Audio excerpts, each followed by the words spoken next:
चलिए तो हेलो दोस्तों, एक बार फिर से आप सभी को धीरे सिटी अकेडमी में स्वागत है। तो आप सब परीक्षा देकर अपने अपने स्थान पे पहुंच चुके होंगे। कोई होटल में तो कोई अपने डेरा जहां लिए होंगे वहां पहुंच चुके होंगे। तो उम्मीद करते हैं कि आप सबका पेपर बहुत अच्छा गया होगा, क्योंकि बहुत क्वेश्चन, कम से कम तो 20-25 क्वेश्चन जो है हमारा पीडीएफ से मिला है आप लोग को। वो हम कल आपको अच्छे से बताएंगे कहाँ से क्वेश्चन उठाया गया है।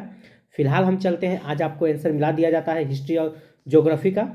तो इस वीडियो में हम लोग हिस्ट्री और ज्योग्राफी का मिलाएंगे, फिर नेक्स्ट वीडियो में इकोनॉमिक्स और पॉलिटी का मिलाएंगे, ठीक है।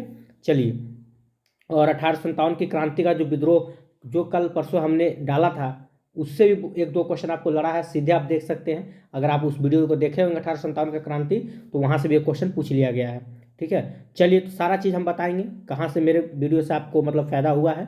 तो ज़्यादा समय आज बर्बाद ना करते हुए पहले हम डायरेक्ट आंसर की ओर चलते हैं, इसके बाद हम फिर बात करते हैं, ठीक है। थोड़ा सा लेट हो गया क्योंकि क्वेश्चन पेपर हमारे पास अभी तक पहुंचा नहीं था, तो ये बहुत लेट से पहुंचा है। चलिए, तो शुरू करते हैं वीडियो की। आइए, पहला प्रश्न आप देख सकते हैं, आपके स्क्रीन पे है, थोड़ा सा इसको हम जूम कर देते हैं। चलिए,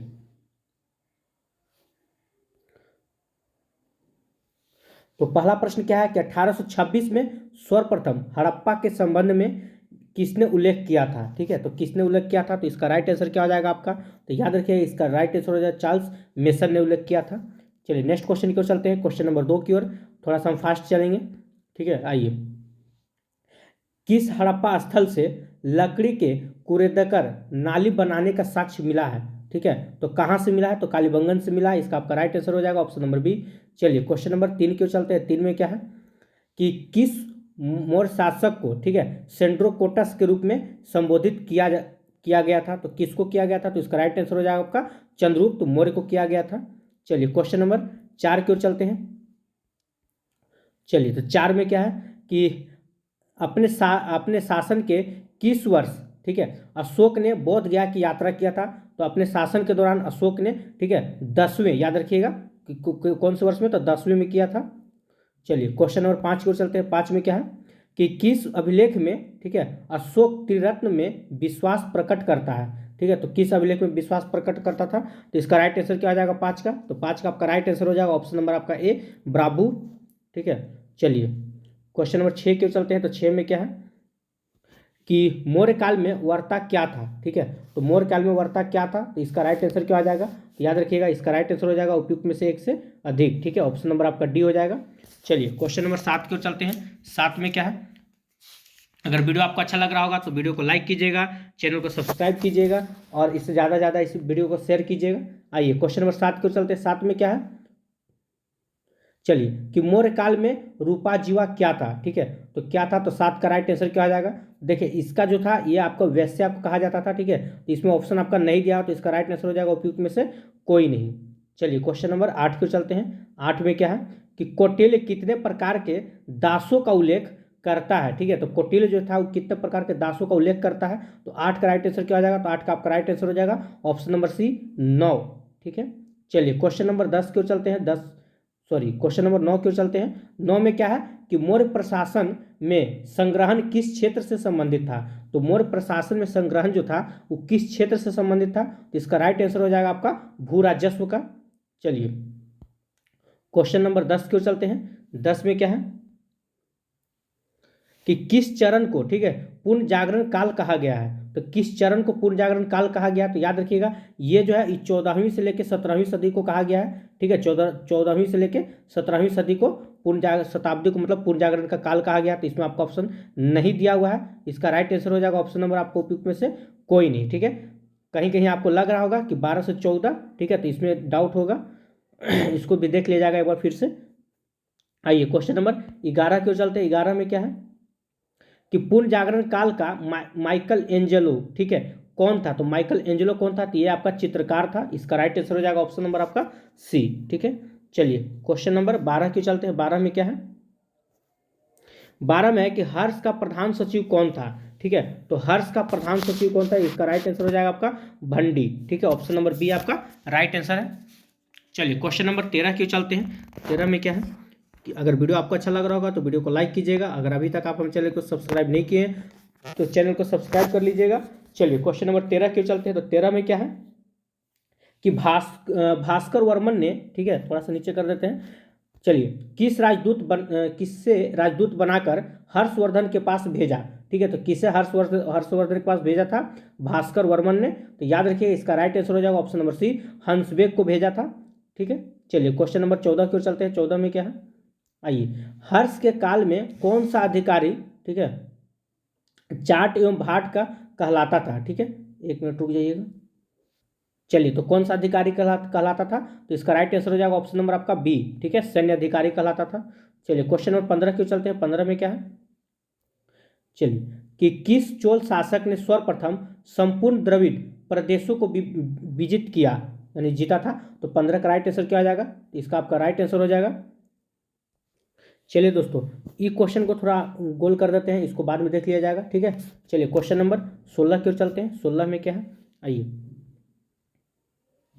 देखिए, कि किस चोल शासक ने, ठीक है, सिंहल नरेश महेंद्र पंचम को पराजित किया था? तो किसने किया था? तो इसका राइट आंसर क्या आ जाएगा?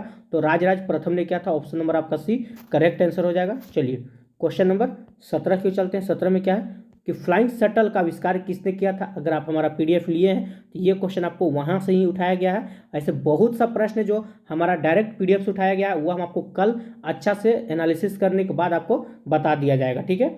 चलिए, तो इसका राइट आंसर क्या आ जाएगा 17 का? तो जॉन के हो जाएगा, याद रखिएगा। चलिए क्वेश्चन नंबर 18 क्यों चलते हैं। 18 में क्या है, कि किस वर्ष लिवरपूल और मैनचेस्टर के मध्य, ठीक है, जॉर्ज स्टीफेंसन ने रेलवे चलाई थी? तो किस वर्ष चलाया था? तो 18 का राइट आंसर क्या आ जाएगा? तो याद रखिएगा ये 1825 में चला था, ठीक है। इसमें ऑप्शन आपका नहीं दिया है तो उपयुक्त में से कोई नहीं हो जाएगा, ऑप्शन नंबर ई आपका करेक्ट आंसर हो जाएगा। चलिए क्वेश्चन नंबर 18 19 क्यों चलते हैं। 19 में क्या है, आइए क्वेश्चन नंबर 19 को देखिएगा। 19 में क्या है, कि द वेल्थ ऑफ नेशंस किसकी रचना है? तो ये किसकी रचना है? तो याद रखिएगा ये एडमंड स्मिथ की रचना है। चलिए क्वेश्चन नंबर 20 क्यों चलते हैं। 20 में क्या है, टाइड क्या था, ठीक है, तो आप पढ़े होंगे, ये भी हमारा पीडीएफ में जब उठाया हुआ है, हम आपको पेज नंबर तहाक बता देंगे कि किस पेज नंबर से कौन क्लास से उठाया गया है, इस सारा चीज़ आपको हम कल बता पाएंगे, ठीक है। चलिए सब बता देंगे आपको। चलिए, तो 20 का राइट आंसर क्या आ जाएगा? तो याद रखिएगा, ठीक है, यह एक प्रकार का धार्मिक कर था। चलिए क्वेश्चन नंबर 21 के चलते हैं। 21 में क्या है, आइए चलिए, तो 21 का आप राइट आंसर मिला लीजिए। 21 का आपका ऑप्शन नंबर सी हो जाएगा, रूस, ठीक है, रूसों के द्वारा मतलब कि कहा गया था। चलिए क्वेश्चन नंबर 22 की ओर चलते हैं। 22 में क्या है, थोड़ा सा इसको जूम कर देते हैं। देखिए, ये भी अगर आप पढ़े होंगे, ठीक है, तो ये भी देख लीजिए कि किस द्वीप पर नेपोलियन बोनापार्ट का जन्म हुआ था, ठीक है। तो याद रखिएगा कोर्सिका द्वीप, ऑप्शन नंबर ए आपका राइट आंसर हो जाएगा। चलिए क्वेश्चन नंबर 23 क्यों चलते हैं। 23 में क्या है, कि the spirit of the law नामक पुस्तक किसने लिखा था? तो इसका राइट आंसर क्या आ जाएगा? तो याद रखिएगा इसका राइट आंसर हो जाएगा मोंटेस्क्यू ने। चलिए क्वेश्चन नंबर 24 को चलते हैं। 24 में क्या है, कि कुतुबुद्दीन ऐबक ने किस मूल्य पर इल्तुतमिश को खरीदा था, ठीक है, तो किस मूल्य पर खरीदा था? तो 1 लाख जितल पे इल्तुतमिश को खरीदा गया था, ठीक है। चलिए क्वेश्चन नंबर 25 को चलते हैं। 25 में क्या है, आइए 25 नंबर क्वेश्चन आप देख सकते हैं स्क्रीन पे है आपका, कि किस वर्ष इल्तुतमिश को, ठीक है, बगदाद के खलीफा द्वारा मान्यता प्राप्त हुई? तो किस वर्ष हुआ था? तो इसका राइट आंसर हो जाएगा आपका 1229 में हुआ था। चलिए क्वेश्चन नंबर 26 को चलते हैं। 26 में क्या है, देखिए, कि किस सुल्तान के शासन काल में एक नया पद नाइब ए मुमलिकत सृजन किया गया था? तो 26 का राइट आंसर क्या आ जाएगा? तो इसका राइट आंसर हो जाएगा आपका ऑप्शन नंबर ए, ठीक है, वह बहराम शाह के द्वारा किया गया था। चलिए क्वेश्चन नंबर 27 को चलते हैं। 27 में क्या है, आइए, बलवन को सर्वप्रथम किस दायित्व के निर्वहन हेतु नियुक्त किया गया था, ठीक है, तो किसके लिए किया गया था? तो 27 का राइट आंसर क्या आ जाएगा? तो याद रखिएगा खासदार के द्वारा किया गया था, ऑप्शन नंबर सी आपका राइट आंसर हो जाएगा। चलिए क्वेश्चन नंबर 28 को चलते हैं। 28 में क्या है, आइए, कि दिल्ली के किस सुल्तान ने अपने जीवन काल में ही अपना मकबरा बनवाया था? तो याद रखिएगा, तो ये बलवन ने बनाया था, अपने जीवन काल में अपना मकबरा बनाया था। चलिए क्वेश्चन नंबर 29 को चलते हैं। 29 में क्या है, आइए, अकबर की अंतिम विजय कौन सी थी? तो अकबर का जो अंतिम विजय था, याद रखिएगा, वो असीरगढ़, ठीक है, जो कि 1601 में, याद रखिएगा 1601 में मीरन बहादुर को हरा कर जीता था। किसको हरा कर जीता था? ठीक है, मीरन बहादुर को हराया था। मीरन बहादुर, याद रखिएगा, मीरन बहादुर को हराया था, ठीक है। चलिए क्वेश्चन नंबर 30 क्यों चलते हैं। 30 में क्या है, देखिए इबादत खाना का निर्माण अकबर ने कहाँ करवाया था। तो इबादत खाना का अकबर ने निर्माण कहाँ करवाया था, तो इसका राइट आंसर हो जाएगा आपका ऑप्शन नंबर सी, ठीक है, फतेहपुर सीकरी ने करवाया था। चलिए क्वेश्चन नंबर 31 क्यों चलते हैं। 31 में क्या है कि प्लासी के युद्ध के समय मुगल शासक कौन था। तो ये आपको पता होगा, प्लासी का युद्ध 23 जून 1757 को हुआ था, ठीक है, और कौन था, तो इसका राइट आंसर क्या हो जाएगा 31 का, तो ये हो जाएगा आपका आलमगीर द्वितीय, ठीक है, ऑप्शन नंबर सी आपका राइट आंसर हो जाएगा। चलिए क्वेश्चन नंबर 32 को चलते हैं। 32 में क्या है कि बक्सर के युद्ध के समय बंगाल का गवर्नर कौन था, ठीक है, तो बक्सर के युद्ध के समय बंगाल का गवर्नर कौन था, तो इसका राइट आंसर क्या हो जाएगा, तो देखिए इसका राइट आंसर आपका हो जाएगा ऑप्शन नंबर बी, ठीक है, बेंसिट टार्ट था, ऑप्शन नंबर बी आपका राइट आंसर हो जाएगा। चलिए क्वेश्चन नंबर 33 को चलते हैं। 33 में क्या है, आइए देखिए दोस्तों, ये जो क्वेश्चन है ना, थोड़ा सा आप यहाँ फोकस, आप लोग लॉर्ड क्लाइव मार के आए होंगे। अच्छा एक बात बताइए, बक्सर का युद्ध कब हुआ था। सबसे सिंपल सी बात है, याद करना है तो ये आपको पता होगा, बक्सर का युद्ध आपका 1764 में हुआ था, ठीक है। अब बताइए कि रॉबर्ट क्लाइव का शासनकाल कब से कब तक था। अगर आप देखेंगे तो रॉबर्ट क्लाइव जो था वो सबसे पहले जब बना था 1757 से लेके, ठीक है, 1760 तक। इसी के बीच में प्लासी का युद्ध मान सकते हैं वो हो जाता, लेकिन यहाँ आपसे बक्सर का युद्ध पूछा हुआ है। पहला तो ये इस रहा था, अब पुनः जब वो दोबारा बना था ना, तो दोबारा आपका 1765 में बना था, ठीक है, और कब तक रहा था, तो वो 1767 तक रहा था, ठीक है। तो लेकिन आपसे क्वेश्चन क्या पूछा, बक्सर का युद्ध, तो बक्सर का युद्ध कब हुआ था, 1764 में। तो बताइए रॉबर्ट क्लाइव का कार्यकाल जो है ना, कहाँ उसके बीच में आ रहा है, 57 से लेकर 60 तक युद्ध हुआ है 64 में, यहाँ 65 से लेकर आप 67 तक बात कर रहे हैं, तो 64 तो है ही नहीं, ठीक है, तो इसीलिए इसका राइट आंसर रॉबर्ट क्लाइव नहीं होगा। इसका राइट आंसर ऑप्शन नंबर आपका बी हो जाएगा, ठीक है। चलिए क्वेश्चन नंबर 33 को चलते हैं। अभी इतना टाइम नहीं है कि आपको अच्छा से बताया जाए, ठीक है, बाकी फिर कभी इसका वीडियो लाएंगे हम, तो आपको अच्छा से हर एक चीज़ समझा दिया जाएगा। चलिए तो क्वेश्चन नंबर 33 को चलते हैं। 33 में क्या है, देखिए बक्सर युद्ध के समय, ठीक है, पटना में अंग्रेजी कंपनी का प्रभारी कौन था, तो कौन था, तो इसका राइट आंसर हो जाएगा आपका एलिस था, ठीक है। चलिए क्वेश्चन नंबर 34 को चलते हैं। 34 में क्या है, आइए कि फैजाबाद अयोध्या के 1857 के विद्रोह का नेतृत्व किसने किया था। देखिए जब 1857 क्रांति पढ़ा रहे हैं ना, ये क्वेश्चन हम करवाए थे, ठीक है, आपको शायद याद नहीं होगा, वो भी दिखा देंगे स्क्रीनशॉट करके, जो यूट्यूब पे डाला हुआ, तो वीडियो तो वहाँ डाला हुआ होगा, वहाँ से आपको हम स्क्रीनशॉट करके दिखा देंगे, ठीक है। ये क्वेश्चन हमने आपको बताया था, जो टॉपिक मेन लग रहा था उसको हम पढ़ा दिए थे, ठीक है। चलिए तो इसका राइट आंसर क्या हो जाएगा, ऑप्शन नंबर सी हो जाएगा आपका। चलिए क्वेश्चन नंबर 35 को चलते हैं। 35 में क्या देखिए कि भारतीय राष्ट्रीय कांग्रेस की स्थापना के समय भारत का वायसराय कौन था। तो आप बताइए कि भारतीय राष्ट्रीय कांग्रेस स्थापना हुआ कब था। तो सबसे पहले याद रखिएगा 28 दिसंबर, ठीक है, अगर बाई डेट पूछता तो वो भी सही था, लेकिन खैर उतना आपसे नहीं पूछा है। 28 दिसंबर का हुआ था, 1885 में हुआ था, ठीक है। अब बताइए 28 दिसंबर 1885 में भारतीय राष्ट्रीय कांग्रेस की स्थापना हुआ था। आपको पता है डफरिन का कार्यकाल, ठीक है, बार बार जब भी आता था क्वेश्चन लॉर्ड लिटन रिपन तो हम बताते थे। तो डफरिन का कार्यकाल कब से कब तक था, तो आपको ये भी बताएंगे 1884 से लेके 1888 तक, ठीक है, किसका है, तो डफरिन का कार्यकाल है। तो जब 84 से लेकर 88 तक डफरिन का कार्यकाल है, तो 85 इसके बीच में आया, तो इसमें किसका कार्यकाल होगा, तो डफरिन का शासन था, ठीक है। चलिए क्वेश्चन नंबर, तो इसका राइट आंसर क्या हो जाएगा आपका, ऑप्शन नंबर ए हो जाएगा। क्वेश्चन नंबर 36 को चलते हैं। 36 में क्या है देखिए, सर्वप्रथम भारतीय राष्ट्रीय कांग्रेस का विभाजन किस वर्ष हुआ है, बताइए, ये नहीं पढ़ा है आप, देखिएगा पीडीएफ, ये भी हम आपको दिखा देंगे, ठीक है। तो सबसे पहला विभाजन 1907 में हुआ था, ठीक है, दूसरा विभाजन जो था 1918 में हुआ था, ठीक है। इसी के समय, ठीक है, याद रखिए इसी के समय गरम दल और नरम दल, ठीक है, याद कीजिए, जानते ही क्वेश्चन आपको कहाँ मिलेगा, ये क्वेश्चन ये 2 दिन पहले, ठीक है, आज नहीं तो कल शायद हम जो वीडियो बनाए हैं कल के डेट में आपको मिलेगा, जब हम आपको 1905 से लेके, ठीक है, कहाँ तक 1947 तक जो वीडियो डाला गया था भारतीय राष्ट्रीय आंदोलन के समय, ये वीडियो ये क्वेश्चन आपको वहाँ मिलेगा, वहाँ से हम आपको स्क्रीनशॉट करके दिखा देंगे, विश्वास नहीं है तो। चलिए तो इसका राइट आंसर क्या हो जाएगा 1907, ठीक है, जब गरम दल नरम दल 2 भागों में बट गया था तब। अब उसमें बताया था उसमें अध्यक्ष कौन थे, रास बिहारी घोष, बोस नहीं घोष, इतना तक बताए थे कि जब दोनों अलग हुए थे तो उसमें अध्यक्ष कौन थे भारतीय राष्ट्रीय कांग्रेस के, तो घोष, बार बार हम बताए थे रास बिहारी घोष उसके अध्यक्ष हैं। चलिए क्वेश्चन नंबर 37 को चलते हैं। 37 में क्या है, आइए, बहुत सा क्वेश्चन है जो आपको डायरेक्ट पूछ लिया गया है। ये भी क्वेश्चन आपको हम बताए थे कि किस वर्ष मुजफ्फरपुर बम कांड हुआ था, तो 1908 में हुआ था। खुदीराम बोस और एक प्रफुल्ल चक्की वाला बताए थे, जो फेंका गया था बम किसी और के ऊपर। फिर यहाँ ये भी क्वेश्चन आप लोग को हमारा पीडीएफ में मिल जाएगा, ठीक है, और नहीं भी तो हम आपको 1857 की 1905 से लेकर 1917 तक जो करवाए हैं उसमें आपको हम दिखा देंगे। 1905 से लेकर 1947 तक का पीडीएफ में ये क्वेश्चन भी हम आपको दिखा देंगे कि हमारे द्वारा कराया गया था, ठीक है। चलिए क्वेश्चन नंबर 38, इसका राइट आंसर क्या आ जाएगा? 1908। ठीक है, चलिए क्वेश्चन नंबर 38 को चलते हैं। 38 में क्या है देखिए कि दांडी यात्रा में, ठीक है, गांधी जी के साथ कितने स्वयंसेवियों ने प्रतिभाग लिया था? तो कितना लिया था? तो याद रखिए इसका राइट आंसर हो जाएगा 78। ये सब शायद हमारा पीडीएफ में भी नहीं मिलेगा। ठीक है, चलिए आगे चलते हैं। क्वेश्चन नंबर 39, बोलिए कि ये क्वेश्चन आपको नहीं पढ़ाया गया है, बोलिए कि नहीं। ये भी क्वेश्चन हम दिखा सकते हैं कि गदर पार्टी का स्थापना कब हुआ था? तो 1913 में हुआ था। ठीक है, लड़का तो सही लिखा 1913 में। और कहाँ हुआ था? तो सैन फ्रांसिस्को में। और किसने किया था? तो लाला हरदयाल ने किया था। ये सब आपको बताया गया। ठीक है, चलिए 40 नंबर क्वेश्चन को चलते हैं। 40 में क्या है देखिए कि किस तिथि को संविधान सभा की पहली बैठक हुई थी? ठीक है, तो ये क्वेश्चन थोड़ा आउट ऑफ हो सकता है क्योंकि ये आपका वहां से उठाया गया भारतीय राष्ट्रीय आंदोलन में। ठीक है, तो कब हुआ था? तो 9 दिसंबर 1946 को। ठीक है, चलिए तो हिस्ट्री से यकीन मानिए कम से कम, हिस्ट्री से अगर हम बात करें तो मेरा पीडीएफ से 20 प्रश्न आपको पूछा गया है। वो हम कोशिश करेंगे कल आपको दिखाने के लिए, पूरा नहीं बोलेंगे क्योंकि 40 प्रश्न है ही नहीं मेरा पीडीएफ में। ठीक है, तो कम से कम तो 20 प्रश्न आपको हम हिस्ट्री से दिखा सकते हैं। ठीक है, चलिए अब चलते हैं थोड़ा सा हम भूगोल की ओर। अगर वीडियो आपको अच्छा लग रहा होगा तो वीडियो को लाइक कीजिएगा, चैनल को सब्सक्राइब कीजिएगा और इससे ज़्यादा से ज़्यादा इस वीडियो को शेयर कीजिएगा।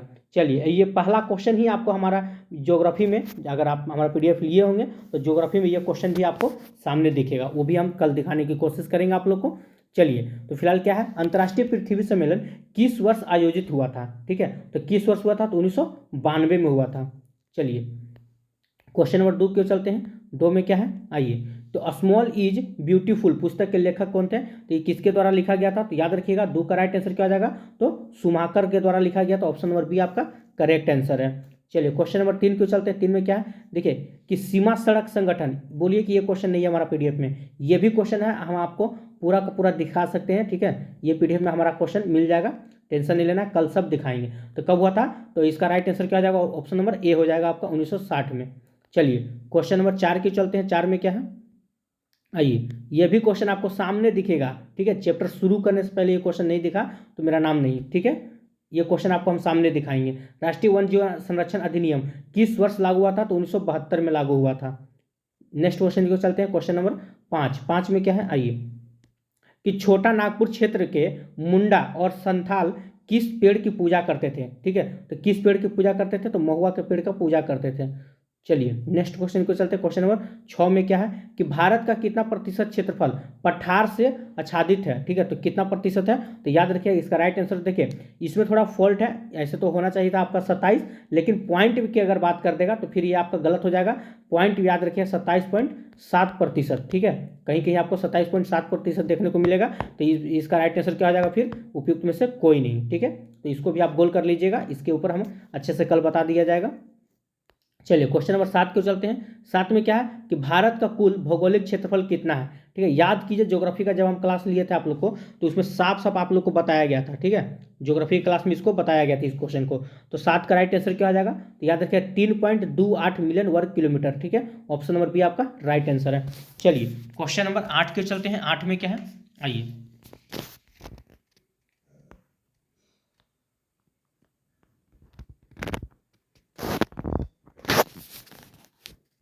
चलिए क्वेश्चन नंबर 8 को देखते हैं। 8 में क्या है कि 1952 में, ठीक है, कि राष्ट्रीय वन नीति के अनुसार भारत में वन आवरण का वांछित प्रतिशत कितना है? तो कितना प्रतिशत है? तो 8 का राइट आंसर क्या आ जाएगा? तो याद रखिएगा 33% है। चलिए क्वेश्चन नंबर 9 क्यों चलते हैं। 9 में क्या है कि किस प्रकार की मिट्टी में, ठीक है, कंकड़ पिंडों का संकेंद्रण अधिक होता है? तो किस प्रकार की मिट्टी में होता है? तो 9 का राइट आंसर क्या आ जाएगा? तो बांगर मिट्टी में होता है। ठीक है, बांगर और खादर ये बताए थे, जो पुरानी मिट्टी को हम बांगर मिट्टी कहते हैं, नई मिट्टी को हम खादर मिट्टी कहते हैं। चलिए नेक्स्ट क्वेश्चन को चलते हैं। Question number 10। 10 में क्या है कि यदि ऊपरी मिट्टी बह जाती है तो उसे क्या कहते हैं? ठीक है, जब ऊपरी मिट्टी आपका बह जाएगा तो उसे हम सीट कटाव कहते हैं। ऑप्शन नंबर पी आपका राइट आंसर हो जाएगा। चलिए क्वेश्चन नंबर 11 क्यों चलते हैं। 11 में क्या है चलिए, लेप्चा लोकगीत देश के किस भाग से संबंधित है? ठीक है, तो ये देश के किस भाग से है? तो याद रखिए ये आपका दक्षिण दार्जिलिंग हो जाएगा, यानी कि उत्तरी दार्जिलिंग। ऑप्शन नंबर सी आपका राइट आंसर हो जाएगा। चलिए क्वेश्चन नंबर 12 क्यों चलते हैं। 12 में क्या है कि बांधवगढ़ राष्ट्रीय उद्यान किस राज्य में स्थित है? तो ये किस राज्य में है? तो इसका राइट आंसर क्या हो जाएगा आपका? तो याद रखिए मध्य प्रदेश। ठीक है, ये किस राज्य में है? तो मध्य प्रदेश राज्य में है। चलिए क्वेश्चन नंबर 13 क्यों चलते हैं। 13 में क्या है भारत के किस राज्य में सबसे अधिक वन क्षेत्र हैं? तो ये तो सबको पता होगा कि सबसे ज़्यादा वन क्षेत्र किस राज्य में, तो मध्य प्रदेश में सबसे ज़्यादा वन क्षेत्र है। चलिए क्वेश्चन नंबर 14 की ओर चलते हैं। 14 में क्या है, चलिए निम्नलिखित में से किस संरक्षण रणनीति में, ठीक है, सीधे तौर पर सामुदायिक भागीदारी शामिल नहीं है? तो कौन सा में नहीं है? तो इसका राइट आंसर क्या हो जाएगा? तो आपका इसका राइट आंसर हो जाएगा ऑप्शन नंबर सी, वन्य जीवों अभ्यारण्य का सीमांकन में, ठीक है, ऑप्शन नंबर सी आपका राइट आंसर हो जाएगा। चलिए क्वेश्चन नंबर 15 की ओर चलते हैं। 15 में क्या है, आइए, कि भारत में जल विद्युत ऊर्जा परियोजना द्वारा, ठीक है, बिजली का कितना प्रतिशत योगदान होता है? तो कितना प्रतिशत होता है? तो इसका राइट आंसर हो जाएगा 22%, ठीक है। चलिए क्वेश्चन नंबर 16 की ओर चलते हैं। 16 में क्या है, कि भारत के जल जीवन मिशन के अनुसार प्रति व्यक्ति प्रतिदिन पेयजल आपूर्ति की कितनी आवश्यकता होती है? तो कितनी आवश्यकता है? तो याद रखिएगा 55 लीटर की आवश्यकता पड़ती है, ठीक है, इसका राइट आंसर हो जाएगा ऑप्शन नंबर सी। चलिए क्वेश्चन नंबर 17 की ओर चलते हैं। 17 में क्या है, चलिए निम्नलिखित में से नदियों में से कौन सी नदी, ठीक है, मुहाना या दाहना बनाती है? तो कौन सी नदी बनाती है? तो याद रखिएगा उपयुक्त में से सभी नदी बनाती है, ठीक है, ऑप्शन नंबर आपका डी करेक्ट आंसर हो जाएगा। चलिए क्वेश्चन नंबर 18 के चलते हैं। 18 में क्या है, देखिए, सरदार सरोवर बांध किस नदी पर बनाया गया है? तो किस नदी पे है? तो याद रखिए गुजरात में या नर्मदा नदी पर बनाया गया है। चलिए क्वेश्चन नंबर 19 को चलते हैं। 19 में क्या है, कि भारत के किस राज्य में, ठीक है, वर्षा जल को पल्लार या पालार पानी कहा जाता है? ठीक है, तो कहाँ कहा जाता है? तो इसका राइट आंसर क्या हो जाएगा 19 का? तो याद रखिए ये आपका हो जाएगा राजस्थान, ठीक है, ऑप्शन नंबर आपका सी करेक्ट आंसर हो जाएगा। चलिए क्वेश्चन नंबर 20 की ओर चलते हैं। 20 में क्या है, कि भारत के किस राज्य ने सभी घरों में छत पर वर्षा जल संचयन संरचना अनिवार्य कर दी है? तो इसका राइट आंसर क्या आ जाएगा? तो ये हो जाएगा आपका ऑप्शन नंबर ए, ठीक है, तमिलनाडु में कर दिया गया है। चलिए क्वेश्चन नंबर 21 को चलते हैं। 21 में क्या है, अगर वीडियो आपको अच्छा लग रहा होगा वीडियो को लाइक कीजिएगा। अगर आप अभी तक हमारे चैनल से नहीं जुड़े हैं तो चैनल को सब्सक्राइब कर लीजिए और बेल आइकन दबाना नहीं भूलें। आइए क्वेश्चन नंबर 21 को चलते हैं। किस देश में झूम खेती कृषि को मिल्पा के नाम से जानते हैं? तो याद रखिए म से मिल्पा, म से मेक्सिको, ये पढ़ाया गया था आप लोग को। 21 का राइट आंसर क्या हो जाएगा? ऑप्शन नंबर बी हो जाएगा आपका। चलिए क्वेश्चन नंबर 22 नंबर क्वेश्चन क्यों चलते हैं। 22 में क्या है, थोड़ा सा इसको डाउन कर लेते हैं। आइए, कि रक्तहीन क्रांति के आंदोलन की शुरुआत किसने की?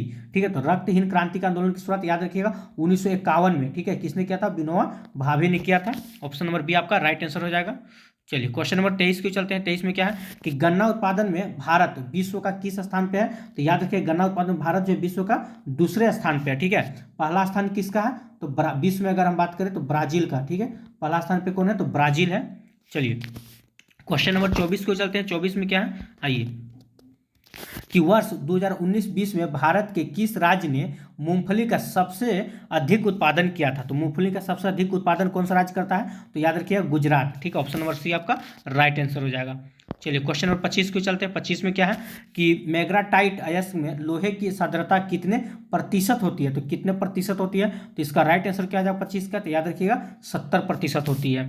चलिए क्वेश्चन नंबर 26 को चलते हैं। 26 में क्या है, कि रत्नागिरी जिला लोह अयस्क भंडार किस राज्य में स्थित है? ठीक है, तो याद रखिएगा ये गोवा भी कहीं कहीं देता है, कहीं कहीं महाराष्ट्र भी देता है, ठीक है, तो इसमें अभी डाउट है, याद रखिएगा हो सके एक से अधिक भी हो सकता है, ठीक है, या गोवा या महाराष्ट्र दोनों देता है कहीं कहीं, तो इसको भी आप पेंडिंग में लेके चलिएगा।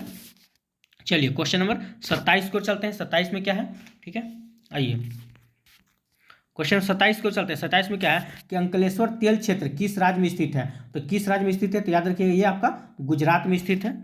चलिए क्वेश्चन नंबर 28 को चलते हैं। 28 में क्या है, कि पार्वती घाटी का भूतापीय षड्यंत्र कहाँ स्थित है? तो याद रखिएगा ये कहाँ स्थित है? तो ये आपका हिमाचल प्रदेश में स्थित है।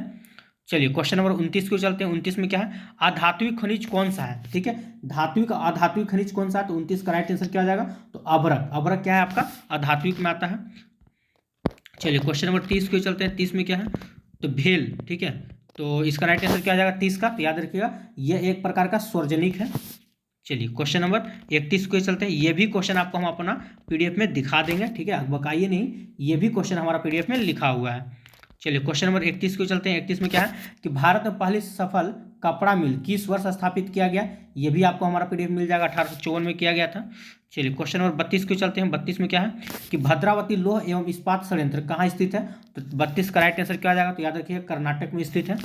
चलिए क्वेश्चन नंबर 33 को चलते हैं। 33 में क्या है, कि भारत के किस पठार में लौह एवं इस्पात उद्योगों का सर्वाधिक संकेंद्रण है। ठीक है, तो 33 का राइट आंसर क्या आ जाएगा, तो ये आपका हो जाएगा छोटा नागपुर का पठार, ऑप्शन नंबर ए आपका राइट आंसर हो जाएगा। चलिए क्वेश्चन नंबर 34 को चलते हैं। 34 में क्या है कि समताप मंडल की ऊंचाई क्या है। ठीक है, तो समताप मंडल की ऊंचाई क्या है, तो इसका राइट आंसर हो जाएगा आपका 50 किलोमीटर। चलिए क्वेश्चन नंबर 35 की और चलते हैं। 35 में क्या है कि अटल टनल, ठीक है, ये भी हमारा पीडीएफ में है, सब आपको कल दिखाया जाएगा। अटल टनल की लंबाई कितनी है, तो याद रखिए इसका राइट आंसर हो जाएगा 9.02 किलोमीटर। ठीक है, चलिए क्वेश्चन नंबर 36 को चलते हैं। 36 में क्या है कि भारत का सबसे बड़ा बंदरगाह कौन सा है, तो भारत का सबसे बड़ा बंदरगाह आपका मुंबई बंदरगाह हो जाएगा। चलिए क्वेश्चन नंबर 37 को चलते हैं। 37 में क्या है, आइए, कि निम्नलिखित में से किसको राष्ट्रीय राजमार्ग, ठीक है, यानी कि N1 जो है नाम दिया गया, तो किसको दिया गया, याद रखिएगा इलाहाबाद और हल्दिया को दिया गया है। ऑप्शन नंबर बी आपका सही है। चलिए क्वेश्चन नंबर 38 पे चलते हैं। भारत में रेलवे को कितने जोन में बांटा गया है, तो देखिए पहले इसका 16 था। ठीक है, मतलब आज से मतलब 1-2 साल पहले भारत में टोटल शुरू में 16 था, लेकिन अब बढ़ के ये 19 हो चुका है। ठीक है, तो इसका राइट आंसर हो जाएगा उपयुक्त में से कोई नहीं। चलिए 39 नंबर क्वेश्चन को चलते हैं। 39 में क्या है कि भारत के प्रथम कच्चा तेल पाइपलाइन परिवहन नेटवर्क का नाम बताइए। ठीक है, तो इसका राइट आंसर क्या हो जाएगा, तो याद रखिए असम से कानपुर इसका राइट आंसर हो जाएगा आपका ऑप्शन नंबर बी। चलिए तो आज का लास्ट क्वेश्चन है। ठीक है, तो अगर आप अभी तक हमारे वीडियो को लाइक नहीं किया तो वीडियो को लाइक कर दीजिए और चैनल को सब्सक्राइब कर लीजिए। लास्ट प्रश्न क्या है कि 1855 में भारत में पहली जूट मिल किस स्थान पर स्थापित की गई थी। ठीक है, तो 40 का राइट आंसर क्या होगा, तो रिसाड़ में किया गया था, आपका ऑप्शन नंबर सी आपका करेक्ट आंसर है। तो चलिए फिर बाकी हम कल लाते हैं, जो भी आपका वीडियो बचा हुआ है इसका वीडियो हम कल लाएंगे। पॉलिटी पूरा जो बचा हुआ है हिंदी इंग्लिश उधर 40 नंबर आपका वो हो जाएगा और उधर से आपका पॉलिटी और इकोनॉमिक्स हो जाएगा। तो उम्मीद करते हैं कि आपका परीक्षा बहुत अच्छा गया होगा। बाकी आपको सारा प्रश्न आपको कल दिखाया जाएगा। ठीक है, कहाँ से क्वेश्चन पूछा गया क्या किया गया है, तो वीडियो में बने रहे। इसके बाद हम फिर मिलते हैं कल आपको। चलिए आज के लिए इतना ही। जय हिंद जय भारत।